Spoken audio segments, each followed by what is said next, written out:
Welcome to our YouTube channel. तो आज के हमारे करंट अफेयर्स हैं 4th और 5th ऑफ दिसंबर 2022 के बारे में। तो चलिए शुरुआत करते हैं हमारे आज के पहले करंट अफेयर्स के साथ। तो हमारी आज की पहली न्यूज़ है नेशनल स्टैटिस्टिकल कमीशन के बारे में, जिसको एज एन ऑटोनॉमस बॉडी बनाया गया था 2005 में, और इसके जो हेडक्वार्टर्स हैं वो है न्यू दिल्ली में, और इसके नए चेयरपर्सन अपॉइंट किए गए हैं। तो उन चेयरपर्सन का नाम है राजीवा लक्ष्मण। तो राजीवा लक्ष्मण जो है वो चेन्नई मैथमेटिकल इंस्टीट्यूट में एज प्रोफेसर काम करते हैं।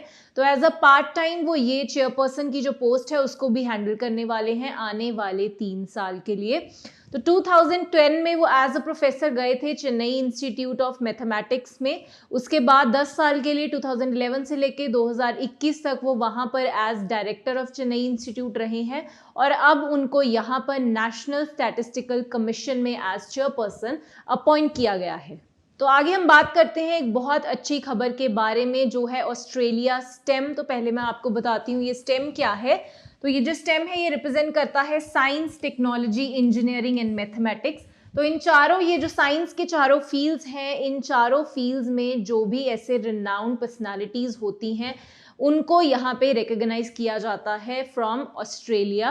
तो यहाँ पर जो इस साल की लिस्ट आई है उसमें 3 हमारी इंडियन लेडीज को रिकॉग्नाइज किया गया है।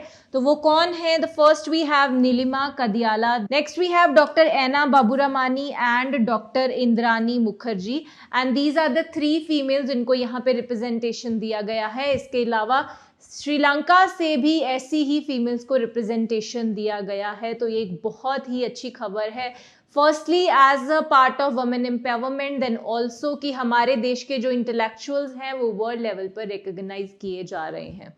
तो आगे दोस्तों हम बात करते हैं बेली गिफर्ड प्राइज के बारे में। ये दिया जाता है नॉन फिक्शन की कैटेगरी में। तो नॉन फिक्शन में इस बार ये दिया गया है एक बायोग्राफी के लिए।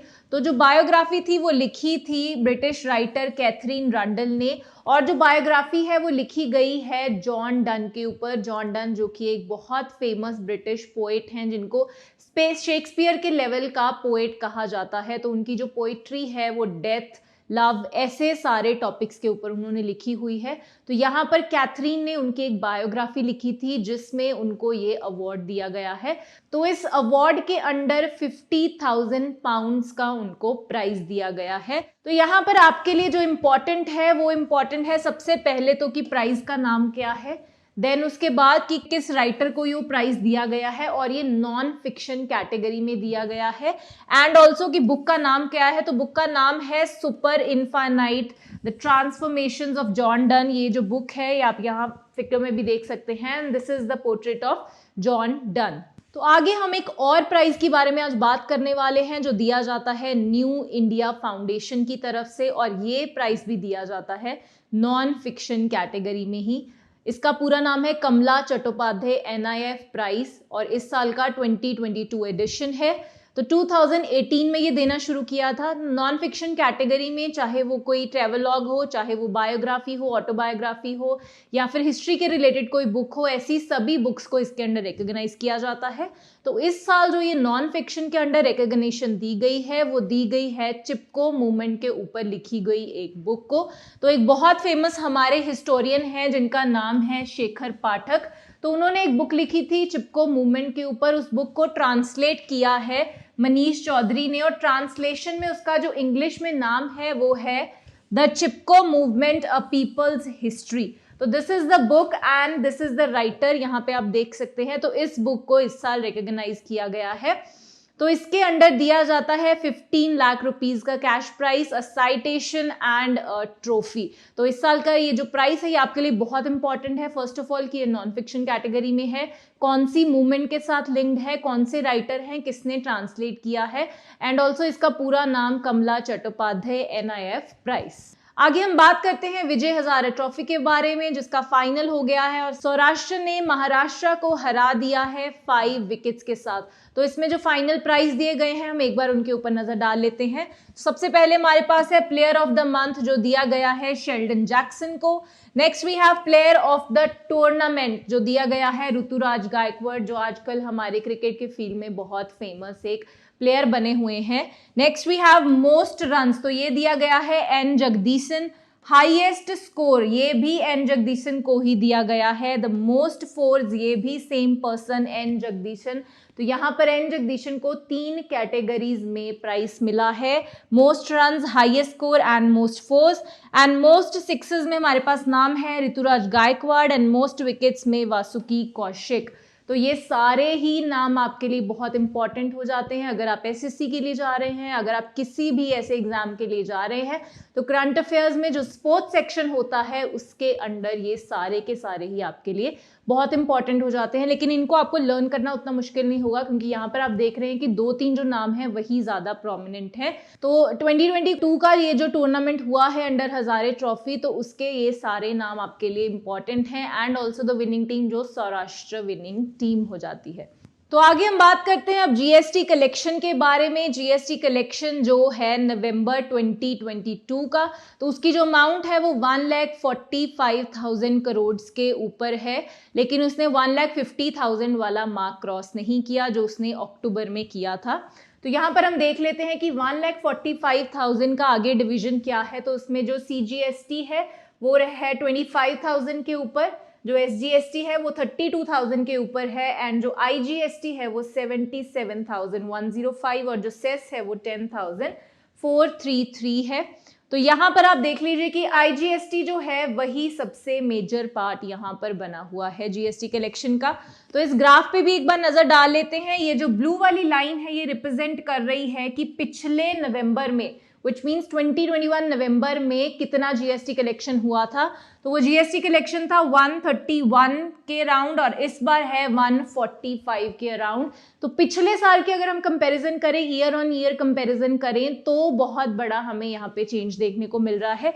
लेकिन अगर हम कंपेयर करें मंथ ऑन मंथ बेसिस पे कि पिछले मंथ में कितना कलेक्शन था और इस साल कितना हुआ है, तो यहाँ पर हमें कुछ गिरावट देखने को मिली है। यहाँ जो कलेक्शन है वो 151 से भी ऊपर गया है। तो इस साल जो भी हमारी कलेक्शन हुई है इस फिस्कल ईयर में, उसमें सिर्फ 2 मंथ्स हैं जिनमें 150,000 करोड़ का हमने मार्क क्रॉस किया था। एक तो अक्टूबर जो मैंने आपको अभी बताया, द अदर वाज अप्रैल जहां पे 167,000 करोड़ का हमें कलेक्शन मिला था और यही अब तक का जीएसटी का हाईएस्ट कलेक्शन हमारा अप्रैल 2022 का ही रहा है। तो आगे दोस्तों हम बात करते हैं फर्स्ट ड्रोन स्टेशन के बारे में जो कि बनाया गया है मेघालय में। तो अगर आपको पता होगा कि हमारी जो नॉर्थ ईस्टर्न स्टेट्स हैं उनका जो टेरेन है वो बहुत ज़्यादा रिस्की है। वहाँ पर ट्रांसपोर्टेशन जो है वो एक बहुत बड़ा मुद्दा है क्योंकि वहाँ पर एक तो अच्छे से रोड्स एस्टेब्लिश नहीं हो सकती और हर साल जो फ्लड्स वगैरह आते हैं उनकी वजह से उनका पूरा का पूरा जो फिजियोग्राफी है वो डिस्टर्ब हो जाती है। तो उसकी वजह से वहाँ पर बहुत मुश्किल है हेल्थ केयर सर्विसेज तक मेडिकल फैसिलिटीज़ को डिलीवर करना। तो सबसे पहले मैं आपको बताती हूँ कि मिनिस्ट्री ऑफ सिविल एविएशन ने एक रूल पास किया था, ड्रोन रूल्स 2021। तो इस रूल को ध्यान में रखते हुए मेघालय ने इन्वेस्ट करने की बात की है कि जो भी उनके ऐसे प्राइमरी हेल्थ सेंटर्स हैं जो रूरल एरियाज में हैं, क्योंकि मेघालय का 80% जो पार्ट है वो मोस्टली रूरल एरियाज है। तो 80% एरिया जो भी रूरल है उसमें जितने भी प्राइमरी हेल्थ सेंटर्स हैं वहां तक मेडिकल फैसिलिटीज को, जैसे मेडिसिन हो गई, वैक्सीन हो गई, ऐसी चीज़ों को पहुंचाना बहुत मुश्किल है क्योंकि अगर रोड से जाते हैं तो टाइम बहुत लगता है एंड ऑल्सो वो बहुत रिस्की वे भी है। तो इसलिए उसके अंडर उन्होंने ड्रोन्स को यूज़ करने की बात की है कि वहाँ पर जो भी डिलीवरी होगी वो ड्रोन्स के थ्रू की जाएगी। तो इसका एक एक्सपेरिमेंट भी किया गया है जहां से सिविल हॉस्पिटल से खासी हिल्स के 2 एरियाज में उन्होंने 2 हेल्थ सेंटर्स में ड्रोन के थ्रू मेडिकल पहुंचाने की कोशिश की है। मेडिकल सर्विसेज पहुंचाई गई हैं, जैसे मेडिसिन हैं, वैक्सीन हैं, इंजेक्शंस हैं, ऐसी जो भी इंपॉर्टेंट चीजें हैं, और उनका वो एक्सपेरिमेंट सक्सेसफुल भी रहा है। तो यहाँ पर 25 ऐसे हेल्थ केयर सेंटर्स चूज किए गए हैं जहां पर ऐसी मेडिकल हेल्थ सर्विसेज को पहुंचाया जाएगा।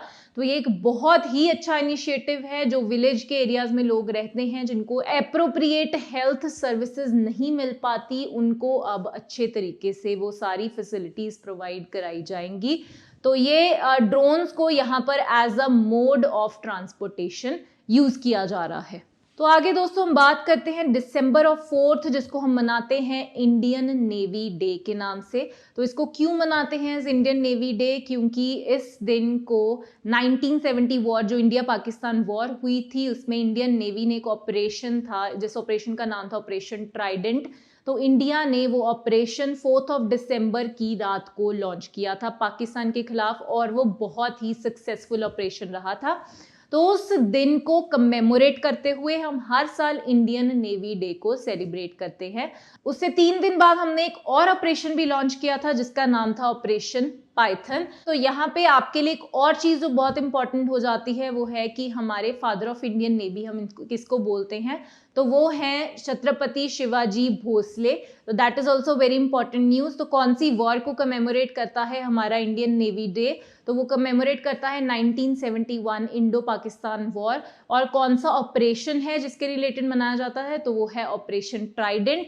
और कौन सा दिन है, देन दैट इज 4 दिसंबर। तो ये सारी जो इन्फॉर्मेशन है ये आपके लिए एग्जाम पॉइंट ऑफ व्यू से बहुत इंपॉर्टेंट हो जाती है। So this was all about your current affairs for today. बने रहिए हमारे साथ हमारे यूट्यूब चैनल पर। पनेशिया ट्यूटर लाया है एक एजुकेशन प्लेटफॉर्म जहां पर अलग अलग कोर्सेस जैसे कि IAS, PCS, UGC net, SSC और बैंकिंग एग्जाम्स के लिए ऑनलाइन और ऑफलाइन क्लासेस की सुविधा उपलब्ध है। Comprehensive coverage of all the subjects through quality video lectures है। एप्टीट्यूड का topic that is blood relation, uncles only daughter. He took the throne, तो जो थ्रोन पे एम्परर बैठते थे वो अपने साथ ले गए। Kohinoor diamond, the world famous Kohinoor diamond, वो भी मुगल ट्रेजरी से ले गए। फिर आया इकोनॉमिक प्रैग्मेटिज्म, यानी कि चाहे हमारे आपसे झगड़ा भी है तो भी हम आपसे व्यापार कर रहे हैं। जैसे चाइना है, हमारा झगड़ा होते हुए भी हम उससे व्यापार कर रहे हैं। पीडीएफ नोट्स और उनसे जुड़े हुए रिलेवेंट एमसीक्यूज, साथ ही साथ कॉम्प्रिहेंसिव मॉक टेस्ट्स।